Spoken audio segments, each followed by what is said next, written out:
सीखे ज्ञान YouTube channel में आपका स्वागत है मित्रों।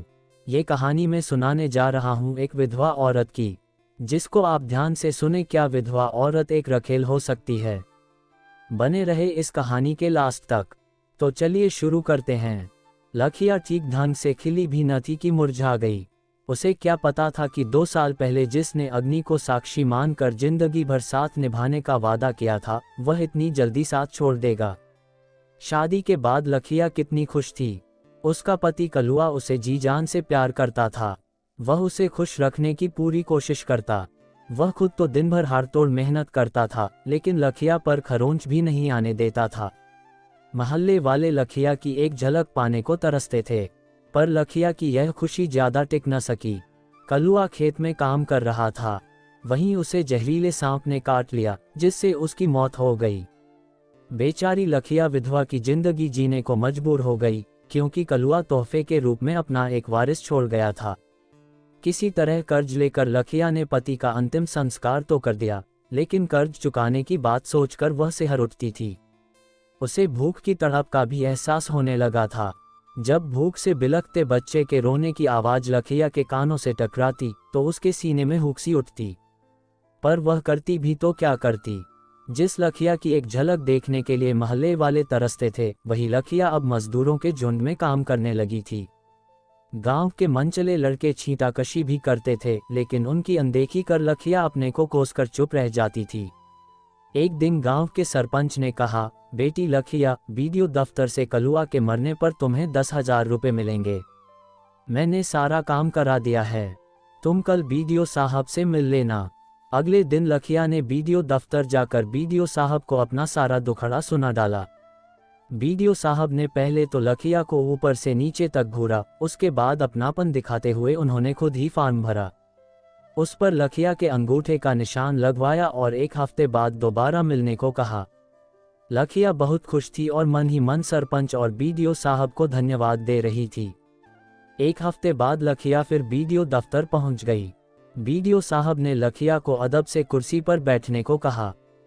लखिया ने शर्माते हुए कहा, नहीं साहब, मैं कुर्सी पर नहीं बैठूंगी, ऐसे ही ठीक हूँ। बीडीओ साहब ने लखिया का हाथ पकड़कर कुर्सी पर बैठाते हुए कहा, तुम्हें मालूम नहीं है कि अब सामाजिक न्याय की सरकार चल रही है। अब केवल गरीब ही कुर्सी पर बैठेंगे। मेरी तरफ देखो न, मैं भी तुम्हारी तरह गरीब ही हूँ। कुर्सी पर बैठी लखिया के चेहरे पर चमक थी। वह ये सोच रही थी कि आज उसे रुपए मिल जाएंगे। उधर बीडीओ साहब काम में उलझे होने का नाटक करते हुए तिरछी नजरों से लखिया का गठा हुआ बदन देखकर मन ही मन खुश हो रहे थे। तकरीबन 1 घंटे बाद बीडीओ साहब बोले, तुम्हारा सब काम हो गया है। बैंक से चेक भी आ गया है, लेकिन यहाँ का विधायक 1 नंबर का घूसखोर है। वह कमीशन मांग रहा था। तुम चिंता मत करो, मैं कल तुम्हारे घर आऊंगा और वहीं पर अकेले में रुपए दे दूंगा। लखिया थोड़ी नाउम्मीद तो जरूर हुई, फिर भी बोली, ठीक है साहब, कल जरूर आइएगा। इतना कहकर लखिया मुस्कुराते हुए बाहर निकल गई। आज लखिया ने अपने घर की अच्छी तरह से साफ सफाई कर रखी थी। अपने टूटे फूटे कमरे को भी सलीके से सजा रखा था। वह सोच रही थी कि इतने बड़े हाकिम आज उसके घर आने वाले हैं, इसलिए चाय नाश्ते का भी इंतजाम करना जरूरी है। ठंड का मौसम था, लोग खेतों में काम कर रहे थे। चारों तरफ सन्नाटा था। बीडीओ साहब दोपहर ठीक 12 बजे लखिया के घर पहुंच गए। लखिया ने बड़े अदब से बीडीओ साहब को बैठाया। आज उसने साफ सुथरे कपड़े पहन रखे थे, जिससे वह काफी खूबसूरत लग रही थी। आप बैठिए साहब, मैं अभी चाय बना कर लाती हूँ, लखिया ने मुस्कुराते हुए कहा। अरे नहीं, चाय की कोई जरूरत नहीं है, मैं अभी खाना खाकर आ रहा हूँ, बीडीओ साहब ने कहा। मना करने के बावजूद लखिया चाय बनाने अंदर चली गई। उधर लखिया को देखते ही बीडीओ साहब अपने होशोहवास खो बैठे थे। अब वे इसी ताक में थे कि कब लखिया को अपनी बाहों में समेट लें। तभी उन्होंने उठकर कमरे का दरवाजा बंद कर दिया।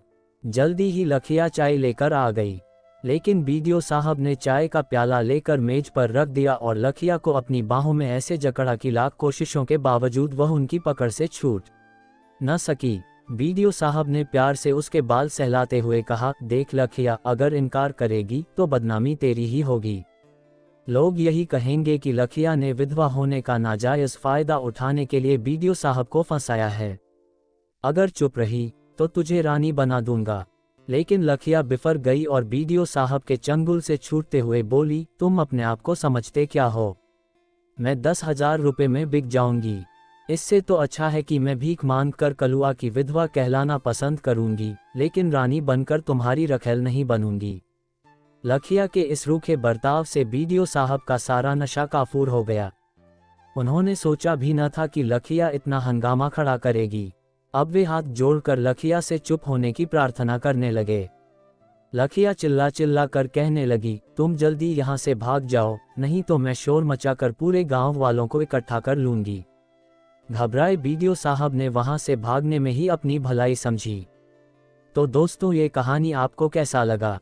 कमेंट करके जरूर बताना। यदि आप हमारे चैनल पर नए हैं तो चैनल को सब्सक्राइब भी करें ऐसा ही कहानी सुनने के लिए। धन्यवाद मित्रों।